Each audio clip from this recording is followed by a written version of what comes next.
तो साथियों, अगला सम्मान जो हम देने जा रहे हैं, बहुत ही प्रसिद्ध हास्य कवि देश के रहे हैं, अंतर्राष्ट्रीय ख्याति प्राप्त स्वर्गीय सुरेंद्र दुबे जी, जो जयपुर वाले 2018 में जिनका देहांत हुआ, उनके सम्मान में हम लोग कीर्ति जी के परिवार की ओर से एक युवा हास्य गौरव सम्मान प्रत्येक वर्ष दिया जाता है।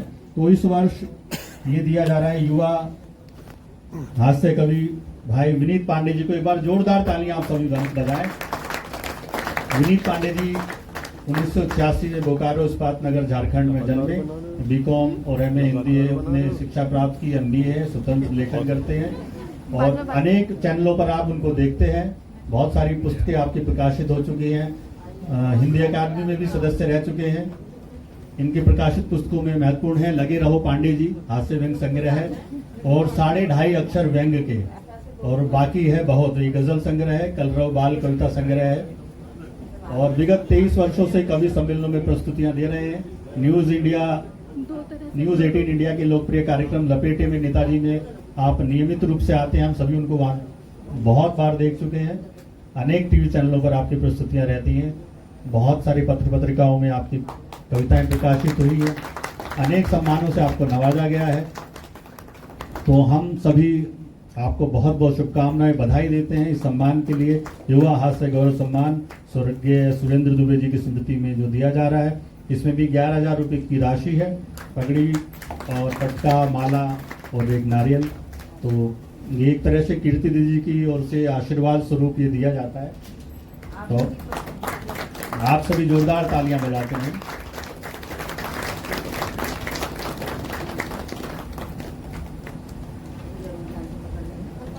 ये और गौरव की बात है कि वरिष्ठतम कवित्री आदरणीय प्रमिला भारती जी, उनके कर कमलों के द्वारा ये सम्मान दिया जा रहा है, वो भी मौजूद है यहाँ।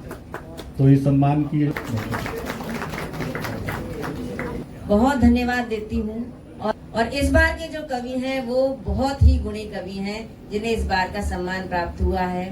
कहते हैं कि गमों की आंच पे आंसू उबाल कर देखो, डॉक्टर कुंवर बेचैन जी ने लिखा, जिनकी हमने आज स्मरण किया कि गमों की आंच पे आंसू उबाल कर देखो, बनेंगे रंग किसी पर भी डाल कर देखो, तुम्हारे दिल की चुभन भी जरूर कम होगी, किसी के पांव से कांटा निकाल कर देखो। आज के जमाने में हंसना जितना मुश्किल है, हंसाना उससे भी अधिक मुश्किल है। एक फोटोग्राफी के हिसाब से एक हस्ताक्षर करने का प्रयास करूंगा। डॉक्टर दर्शन पांडे सर यहाँ बैठे हैं, डॉक्टर संजय गर्ग साहब यहाँ बैठे हैं। पांडे सर भक्ति काल में जो सर्वाधिक प्रचलित छंद था वो सवैया था। तो मैंने कहा कि भाई तब का प्रचलित छंद है ये सवैया, अगर अब इसको हास्य में प्रयोग किया जाए तो कैसे कर सकते हैं। तो एक नया सा प्रयोग किया है सर। लोग प्रेम प्यार की बात करते हैं, इश्क मोहब्बत की बात करते हैं, मैं इसका विरोधी हूं। मैं इसका सख्त विरोधी हूं।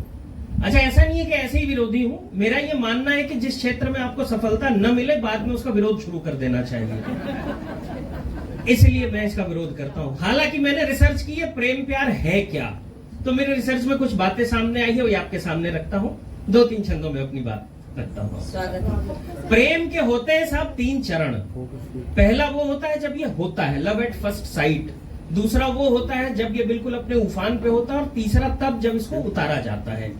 हाँ, इसको उतारने की एक विधि है, अपने आप नहीं उतरता, वो विधि मैं आपको बताऊंगा। पहला चरण, ये प्रेम हो रहा है तो क्या होता है साहब कि तार हिले गिटार बजे दिल में, तब देखते ही दिल हारे। आधे लड़कों का करियर उस दिन समाप्त हो जाता है जब लड़की पलट के कलम मांग लेती है कि तार हिले गिटार बजे दिल में, तब देखते ही दिल हारे। चाहत है कि 2 टूक हो बात, परंतु इन्हें कोई घास न डारे। तब क्या करते हैं लड़के, चित्र बनावे कलेजे में, बाण के नाम लिखे करे कागज कारे। और लैला तो पास होके चली जाए, और मजनू हो फैल वहीं झट मारे। और बाद में यही लड़के होते हैं जो छात्र संघ का चुनाव लड़ते हैं। दूसरा चरण, जब ये प्रेम बिल्कुल उफान पे होता है तब लड़के क्या करते हैं कि लेके उधार फरार फिरे स्कूल से फूल लिए बन जोगी, वोटर भी जो अभी न हुए हैं बने हैं वो प्रेम के आस में रोगी। बाप की बाइक ले स्टाइल मारते घूमे भविष्य के भोगी। और अगली पंक्ति, यदि आपने कभी ऐसा देखा सुना अथवा किया हो तो जोरदार ताली बजाइएगा कि बाप की बाइक ले स्टाइल मारते घूमे भविष्य के भोगी, कॉलर खींच करे बंटवारा के वो तेरी होगी और वो मेरी होगी। तीसरा चरण, अब इसको उतारा जा रहा है। इस चरण में एक देशज शब्द आएगा, शब्द है कंटाप। जिसको कंटाप का अर्थ नहीं पता मैं परिभाषित कर देता हूं। कान के निचले हिस्से पे किसी बाह्य शक्ति के आकस्मिक संपर्क से उत्पन्न होने वाले चट्ट की आवाज को कंटाप कहते हैं। अब रखता हूं उतारने की विधि कि प्रेम का प्रेत जो माथ चढ़ेगा तो पीड़ित स्रोत का ध्यान धरेगा। रात को 2:30 बजे मैसेज करते हैं, मेले बाबू ने खाना खाया। मेरी समझ में आज तक नहीं आया कि प्रेम का प्रेत जो माथ चढ़ेगा तो पीड़ित स्रोत का ध्यान धरेगा। प्यार दुलार नहीं उपचार है, दूजा इलाज ही काम करेगा। तो मंत्र से ना तो जंतर से ना तो टोने से टोटके से ये टरेगा। बाप से चांप पड़े कंटाप तो पुत्र से प्रेम का भूत उतरेगा। लेकिन कुछ लोग जिद्दी होते हैं, वो इन तीनों चरणों को पार कर जाते हैं। उनके लिए अंतिम चरण, अंत में क्या होता है ऐसे लड़कों के साथ कि रात को चैट और पार्क में वेट करेंगे लिए तोहफे गुलदस्ते, लोन पे तो आईफोन दिलाएंगे, किस्तें भरेंगे रोते और हंसते।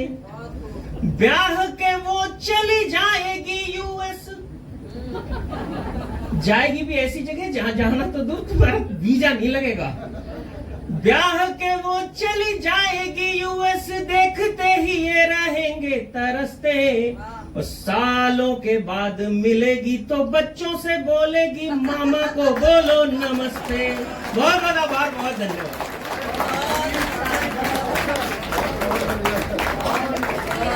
ऐसा है कि इन्हें बहुत अधिक अनुभव है इन सब चीजों का, और कई बच्चों ने इन्हें मामा जी नमस्ते पहले कर चुके हैं, इसलिए इन्होंने ये छंद लिखे।